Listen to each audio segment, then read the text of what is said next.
Stéphane Gemani, vous avez la parole. Monsieur le Président, il n'est plus là. Il est incontestable qu'une chasse mieux encadrée doit être l'usage sur notre territoire. Cette activité à laquelle s'adonnent de nombreux passionnés nécessite une grande connaissance de la nature, des règles d'usage, de sécurité et de la biodiversité qui nous entoure. Avec ces réserves, cette pratique a évidemment toute sa place au sein de la vie associative du monde rural. Nous devons également reconnaître son utilité, notamment par la garantie de régulation de certains écosystèmes, ainsi que le prélèvement d'animaux dits nuisibles aux récoltes, comme les sangliers, même si la récente déclaration du patron des chasseurs n'allait pas vraiment dans ce sens.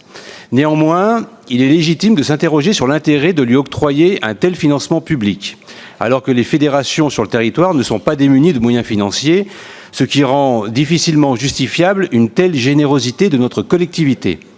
Et l'étroitesse de la collaboration entre les organismes de chasse et la région Haut-Rhin n'est désormais plus approuvée, même si vous ne faites plus le poids ou pas le poids face à un chef de l'État qui aurait promis un ministère de la Ruralité sur mesure au patron des chasseurs.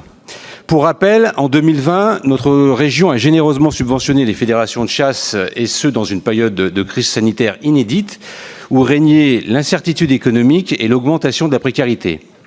Sur l'ensemble du mandat dernier, ce n'est pas moins de 6 millions d'euros qui ont été attribués à la chasse par notre collectivité.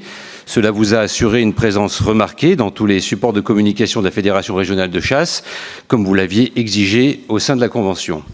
Mais la région doit encore faire un effort sur un accompagnement à la fois plus divers, mais aussi plus global, en ne délaissant aucun domaine d'activité de nature.